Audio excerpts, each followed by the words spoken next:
Talk Tuesday. My name is Shalise Stevens. I'm here with Trip Mitchell and the lovely Robin Towle. Towle.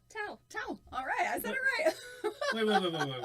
Let's go over that start again. You started and you go, "Hi, I'm Shalise," and then you had to think about your last name. Have you changed it No, recently? I wasn't going to say my last name in this one because, I'm just used to saying, "Hi, I'm Shalise."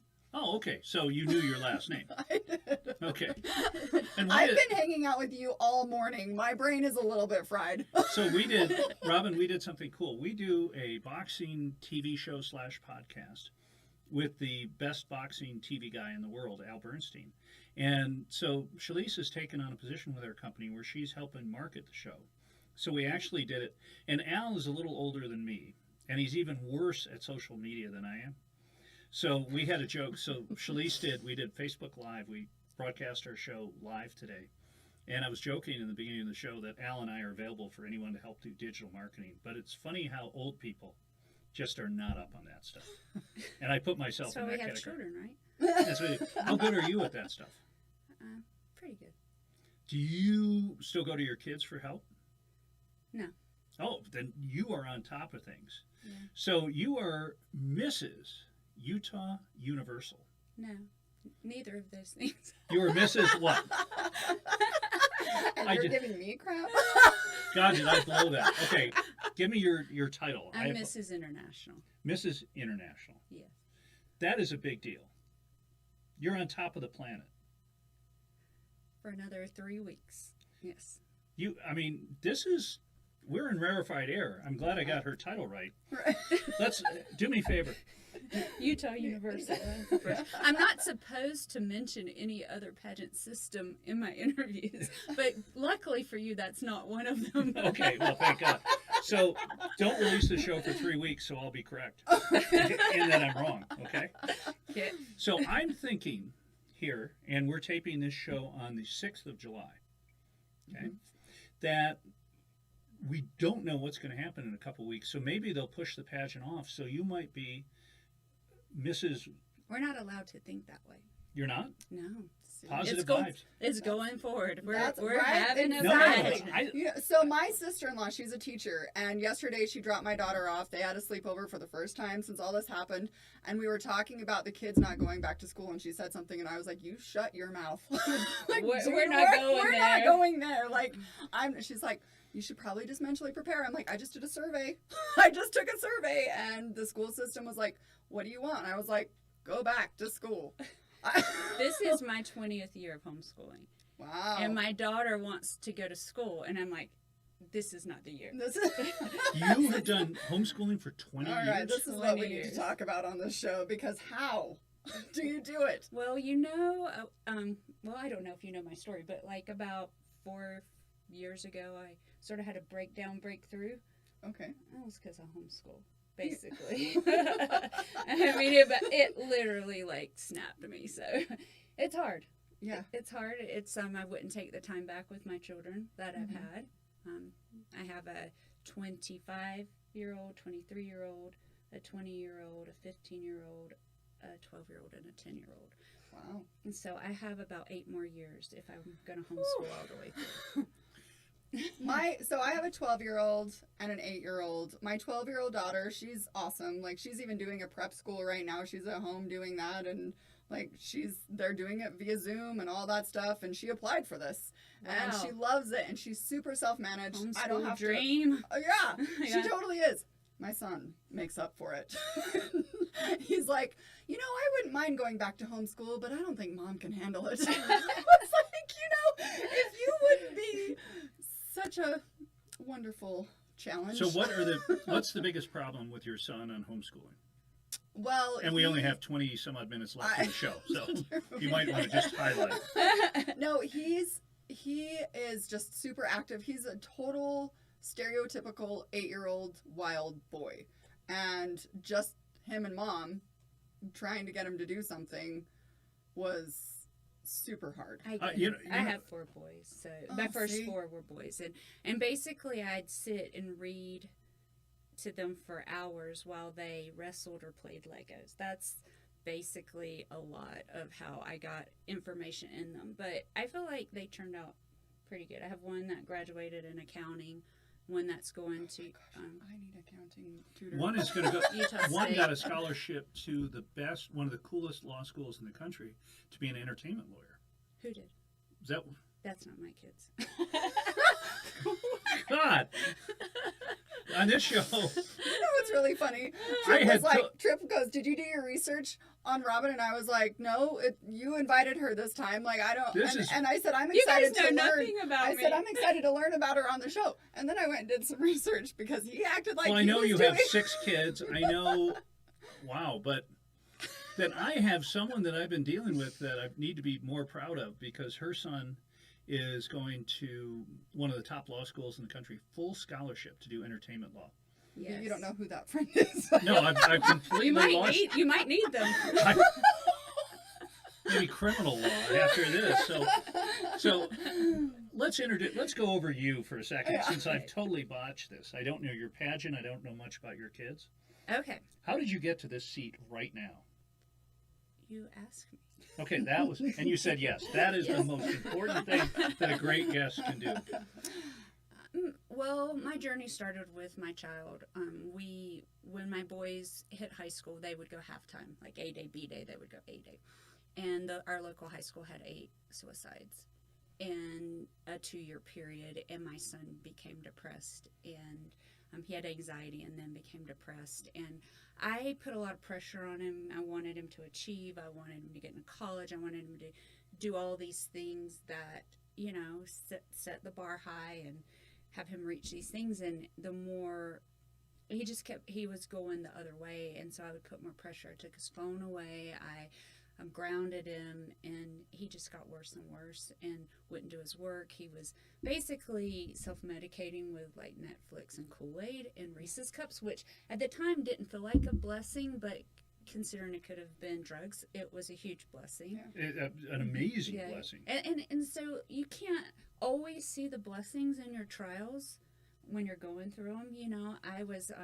I was homeschooling 6 kids at the time. I had 2 babies. My husband worked in California for many, many years, and I started waking up with panic By the way, attacks. excuse me, I do know what her husband does, but go ahead. Okay. Yeah. Are you sure? Yeah.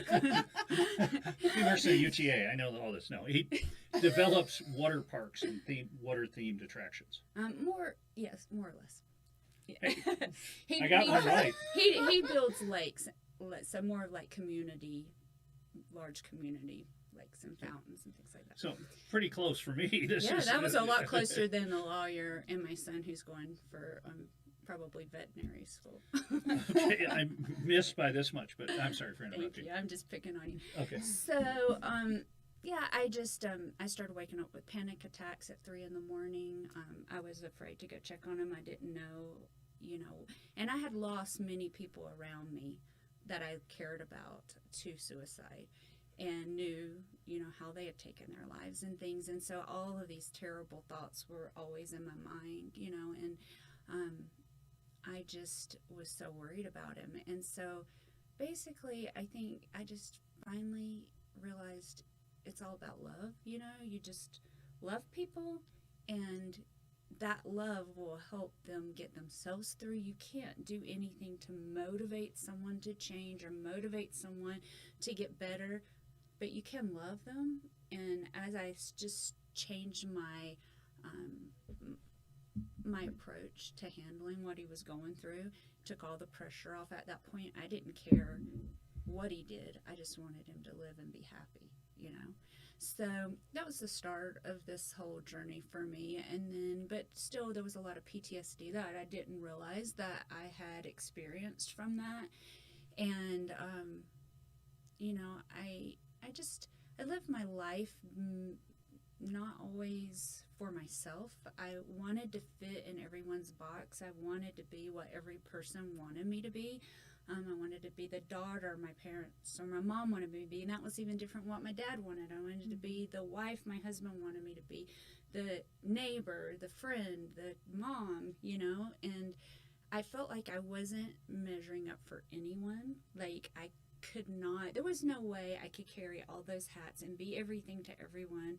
And I was trying so hard, and I think I probably got bitter, like a little Mhm. bitter. But mainly, looking back, it was my own issue. It wasn't all of the other people's issue.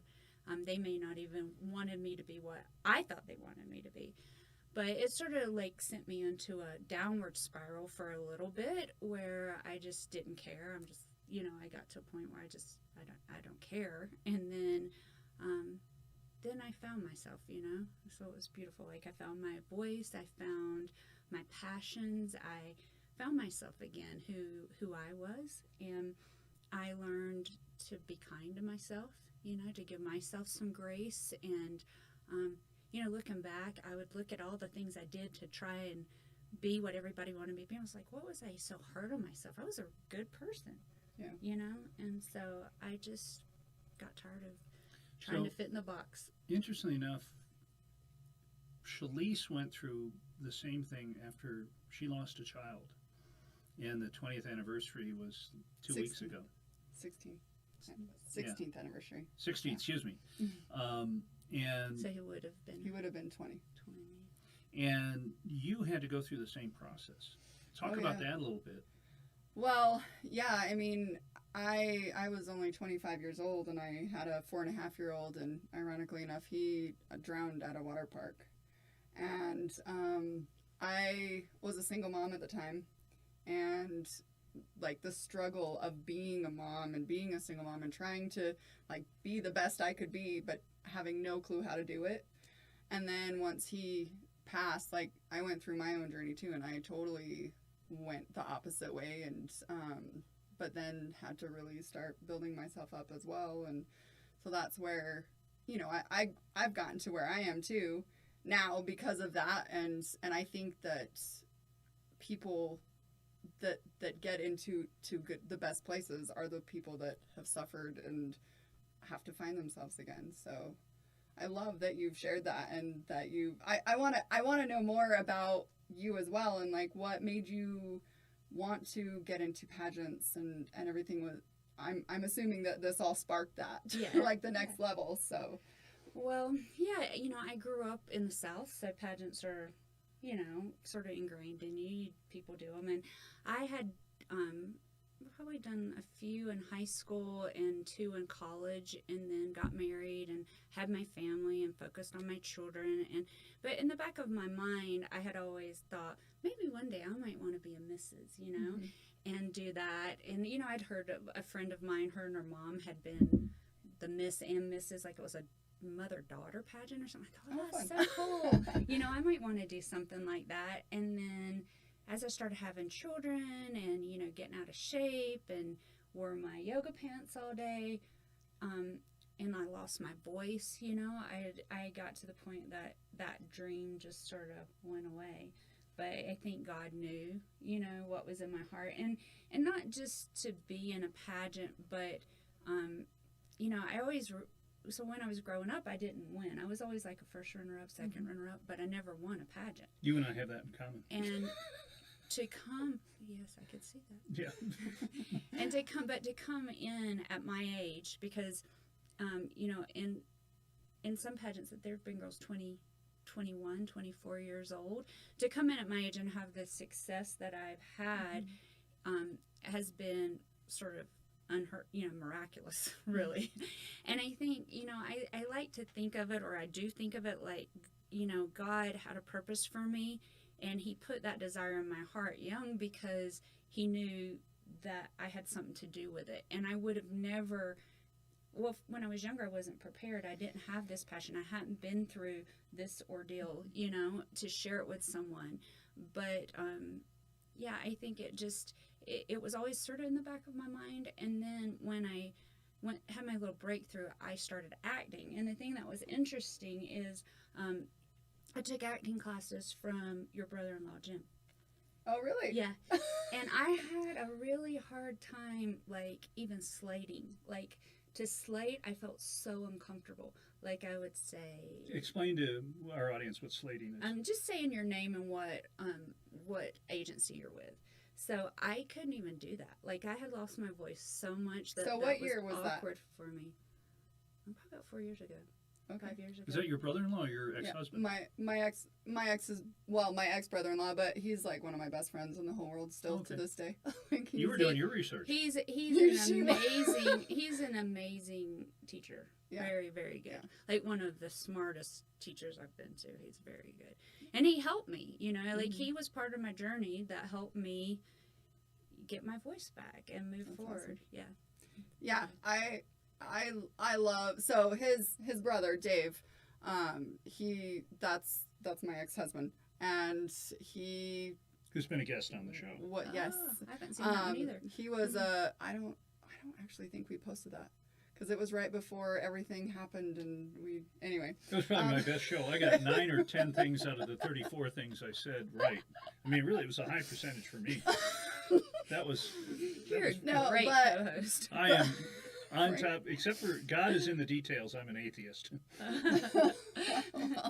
So you were saying, excuse me for interrupting you. You're talking about going to an acting coach. Well, and the thing that I love about Jim was because Dave's a brilliant teacher as well, and Jim got me. He helped me to get to that point where I stopped second guessing myself because we were in an improv troupe that he had at this acting studio and everything. So it's funny because I have he helped me.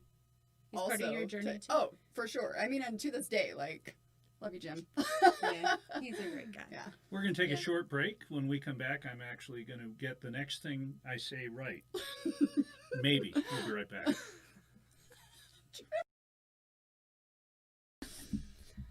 All right, welcome back to Coffee Talk Tuesday. I am Shalise. I'm here with Trip. I don't have to say last names all the time. If you would have gotten your degree in hosting 101. I know, instead of Facebook. Yes. So I was bragging to one of our the boxing show hosts today that Shalise was getting her degree in Facebook. I know, and I was it's a certificate. I know, but I was enjoying the Is irony. there such a thing? There is now, yeah. So Oh, you have to tell me about it. yeah, no, Shalise is doing this, and it's really kind of amazing because for most businesses, especially if the owner is of a certain age, which you ain't there yet, but I am. But I probably am there. certain business owners don't have any idea how to help their business digitally.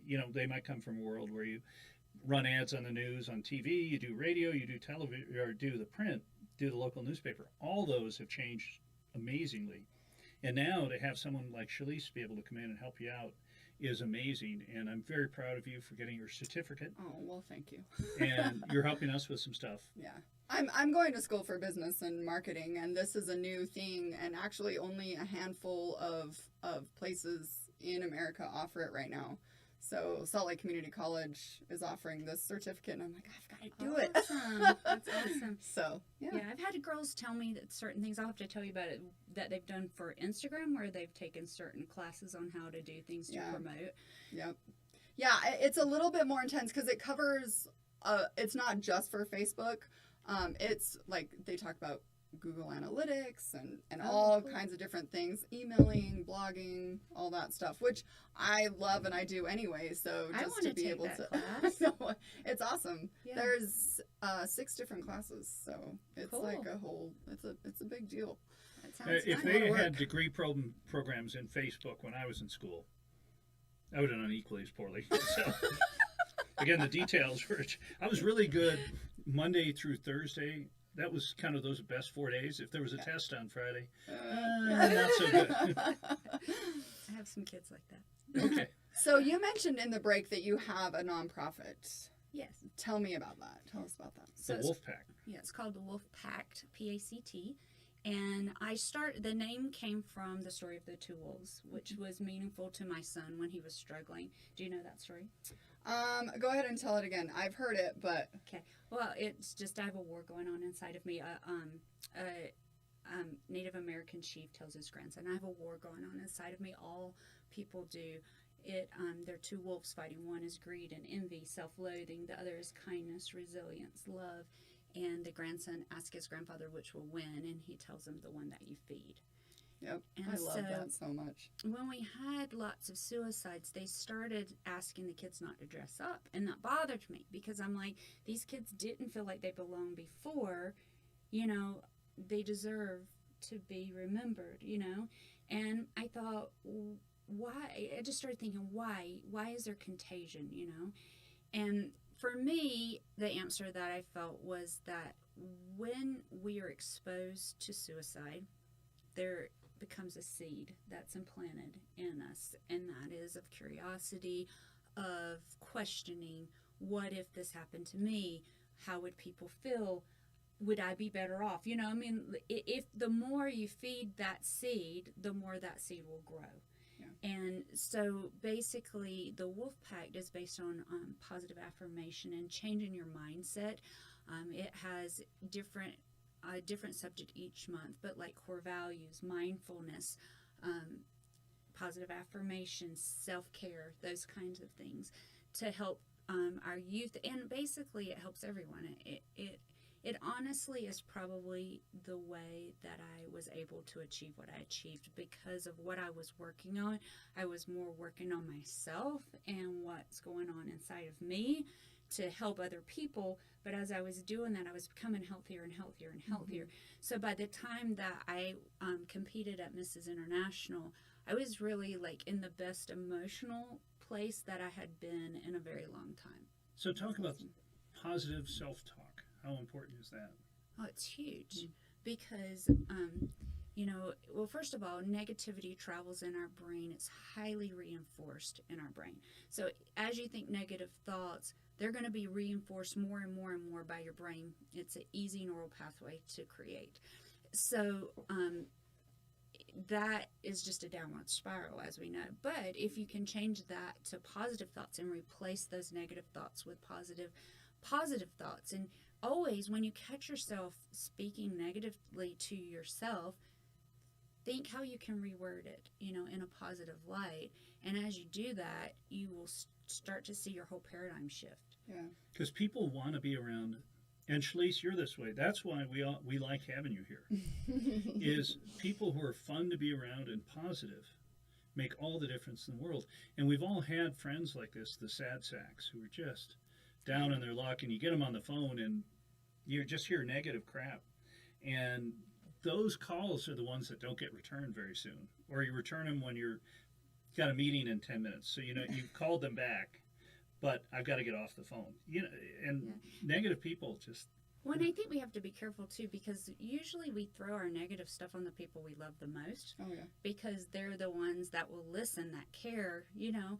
But really, as you're saying that, I'm thinking, oh, sometimes I do that to my good friend Joanne. Maybe I should be a little more happy and not talk about everything that's bugging me when I call her. But the thing is, though, and this is what I've learned, and this is actually a lot of what got me through my darkest times, and still to this day gets me through, is we have to have those people in our life. Because, like, my friend Trish, that's who every day, like, she's like a sister to me, and we talk to each other, and some days we're having bad days, and the other one will lift the other person up. It's like, okay, well, let's see, how can we change our mindset today? And, like, we feed off of each other in that way and let each other vent sometimes. So I think it's important to have those friends, but also understand that when you're going to be doing that, like, when you talk to someone and you're always being critical of other people. Oh, yeah, that's a completely, yeah. You do not, there's nothing in the Constitution that says you have to be critical of other people. No. And it's amazing when you deal with people who are hypercritical. I'll try to lift them up. I'll try to be as positive. And then at some point, if it doesn't work, it's just they go into the kind of, you know, they're still friends. It's a different vibration. Yeah. You're not functioning at the same vibration, so they can't dwell, you know, like it's not going to be a good connection because you're not vibrating at the same level. If you're positive, your vibration's higher, you know, and so you want to be around people who are vibrating high. Yeah, exactly. How do you tell that? Well, it's just who you like to be around, you know. Yeah. Usually who you like to be around is probably about where you're vibrating, I would think. Okay. Yeah. And again, it's that positivity that is, you know, when a guy comes into a store or person goes into a restaurant and they have that positive vibe, it can lift up a room. Yeah. And I had a friend of mine who used to go down to Vegas, and he would get comped at casinos because he was so much fun in the casino. So he'd get comped for lunch, dinners, even though he wasn't a big player. But when he'd get on the craps table just his energy brought people in, and he started getting free rooms, and That's awesome. and that's kind of an interesting approach. And some people can be it. Now, some people who have that ability to just take over a room have some downsides too, and so you see a lot of people are You really must know some.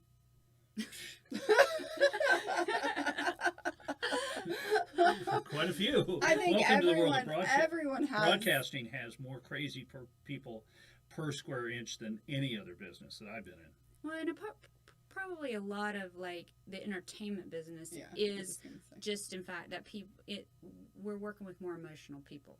So there is always the flip side, and that's interesting enough. And I can share this on this show. I don't always share this story, but I have read a version of a Wolf Pact where it says that you need to feed both wolves, because if you're not feeding both wolves, then one's starving and he's always trying to. And that's what one or two times I've read that was really the way it was supposed to be interpreted. But I think, we all have like good and bad things, Well, and I think that's the part of like healing and really being able to be positive, and if you feed the positive side of it, then it doesn't mean ignore the other side. And maybe that's the perspective, is that like because I'll have days that I still like ugly cry, and like I just need to get it all out. Or I'll have like, I even came in here and they're like, how was your weekend? I was like, oh, and they're like, that bad? And I was like, well, I had fun, but it was kind of a rough start. And so it's just like the heaviness of that, and I'm like, I just need to process that and get through it so I can get back to that, like who I want to be. So your contention is that a way to have the most stability, the best kind of positive attitude about life, the best feeling about life, is to go through something tough, and that maybe people who don't experience those lows can't have the same level of highs. Is that a fair? Did I get that right? Probably not. I don't know that that's necessarily the case. I was reading a book once and I can't even remember what the name of the book was now, but they were talking about parents who've lost children. And they said, there's this place in your heart that's whole, that never gets filled. And for the longest time, I was like, no, I can feel it. But the way he said it starts to expand you as a person. That place, that hurt is always going to be there, but you start to expand as a person, and you start looking for things to make the world better, because that helps you heal.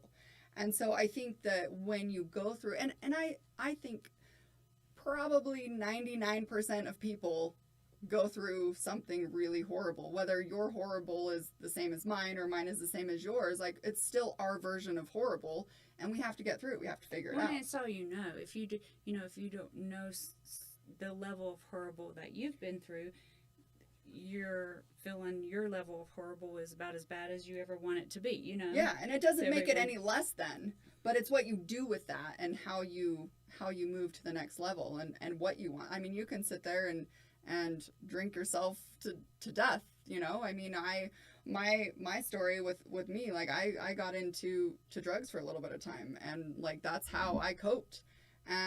But then for me, 3 months later, my friend's daughter almost died in Africa, and we went to save her, and like that's kind of how I was like, no, this is better.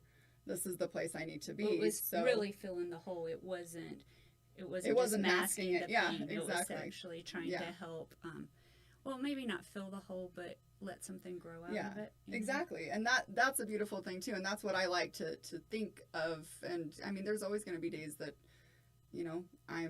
it's a hard world to be in when you've lost a child. So you have that child, and I run a nonprofit as well. So every time I do something there, I'm so fulfilled and I love it. But then I get home and I'm quiet and I'm with myself, and I'm like, okay, I get to miss my boy right now because he wasn't there, and this is the reason why. But that's, but then I either write or I cry or whatever it is, and then I move on. I keep going. You just have to keep going. So yeah, I think a lot of the hard things that we go through also give us empathy for other people. It gives us, for sure. It makes it, when you've been through hard things, it doesn't mean that, you can serve at a higher level or whatever. You just have felt it, so you know what it Mhm. feels like, and so you want to help someone else that they are not going to feel that way. Yeah. You know? Yeah, absolutely. Do you think having gone through a very difficult period and then coming out the other side gives you much more empathy when dealing with people who are having challenges? I've been through a lot my whole life, so I've always had like a higher degree of empathy. I think to the point that was probably part of my breakdown. But I think I read one time that there's a difference between empathy and charity. So empathy, like whenever you take on someone else's pain, it can be debilitating, right? So I think I just got to the point I had to turn it into charity more than empathy, because I felt so much all the time. You know, I just felt all the time on everything, any time. Like my neighbor, she's like in her 80s now, and we're very good friends, and she goes, "You were closer to death than anyone I've ever known," because when someone would die, I'd have to go and help the family, and I would feel it. Like I would really feel very, very attached to it. And you know, I think I just maybe also I've considered this maybe because, you know, I am getting older in age, and I'm going to start losing people that I love, you know. Maybe, you know, it's like God's way of helping me be able to handle what is coming forward in the next phase of life, to have charity versus so much focusing on the empathy side, but charity where I just go to help them, but don't like really take on the pain myself. Yeah, there's been a lot of it does make sense, and there's been a lot of work that I've had to do to be able to, when I'm dealing with a lot of the things that I help kids with, congenital heart disease, so, and their families, and so I needed to learn how to still be there and support them, but not be attached to the feelings, because that Draining. gets heavy, and then I can't help my own kids, let alone myself, you know. So once all that starts to build up, so I needed to be able to learn how. I think that has a lot detach. to do with energy as well. Yeah. You know, what kind of energy you're taking on yourself. Yep. You can love without taking on the negative energy, and you have to really be able to do hard work. I think you have to get to that level where you can love and you can give, but you don't take it on yourself. It's not unconditional. What's that? That love isn't unconditional. Isn't unconditional? Well, I don't think it's like that. I think it's more like not like. Well, so like if I'm having a really bad day, do you have to take on my pain? I mean, do you have to take on my attitude? No. You say, this is your stuff. I got my bubble here that I'm not, you know, I'm sorry you're having a bad day, but it's not going to make me have a bad day, right? But it's on a much deeper level than that, I think. It's like, my heart is your heart is broken, and I want to do anything I can to help you, but I can't let my heart be broken too, because if my heart is broken like yours is, then neither one of us can do anything. It's the whole put your mask on first analogy. Yeah. And by the way, we have just run out of time. Oh, shucks. We're just getting started. I know. God, this is more sensitive than... It's been a while since we've had this kind of a show. You are a great guest. Oh, good. Thank you. I wasn't sure. I was questioning myself. No. This is great stuff, and a little uncomfortable for a guy. Oh, sorry. I'll be honest. We don't think through things. That's kind of, including show prep. Well, when we first started doing the show together, Trip, you said that you needed help in this arena, and I told you that I would be the girl to help you. So. Okay, well, I need help. So. Well, Robin, thank you so very much, and good me. luck in your pageants, and we'll put all the information for that so people can follow you, and you know. Oh, the pageants are almost over. I give my title up in like 2 weeks, so 3 weeks. Right. Well, then I'll be moving on to different things. All right. Well, maybe we'll have to have you back on the show to find out what those are. That sounds great. All right. Thanks. All right. Thank you.